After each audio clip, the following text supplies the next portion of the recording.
Hello, good evening. Welcome back to Campfire Stories with Sasquatch. Tonight, we're going to check back in on our favorite little beagles, Andy and Mandy, and see what they're doing over at Beagle Book Club.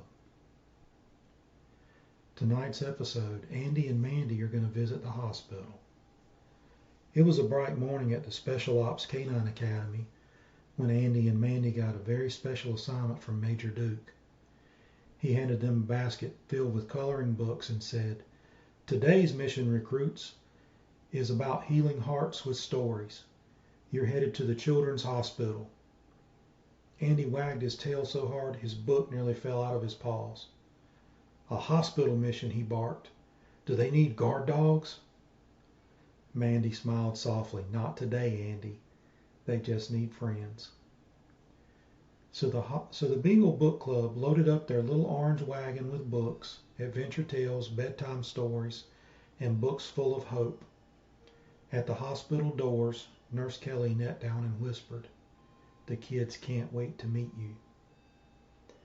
Inside the rooms were quiet, except for the gentle hum of machines. Andy felt nervous at first, but Mandy nudged him with her paw. "Just read," she said. "That's what we do best." Their first stop was room 203, where a little boy named Liam sat with his arm in a sling. Mandy opened The Little Hound Who Could and began to read.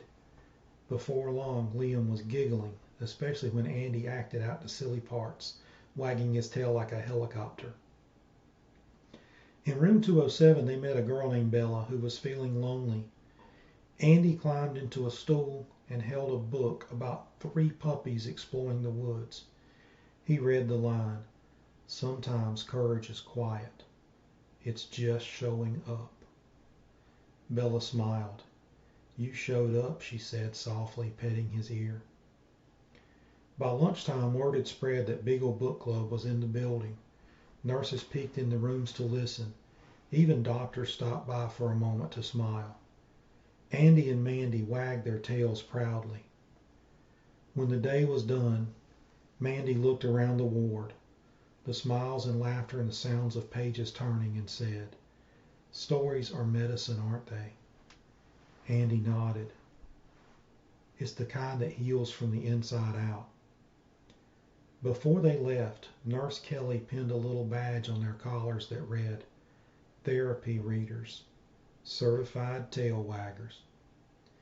They headed back to the Canine Academy. 2 beagles trotted side by side under the warm evening light. The moral of the story: you don't have to be a doctor to help someone heal. Sometimes all it takes is kindness, a good story, a kind word, a cold nose, or a wagging tail. Thank you for listening. This has been Campfire Stories with Sasquatch, telling a Beagle Book Club story. Have a wonderful evening.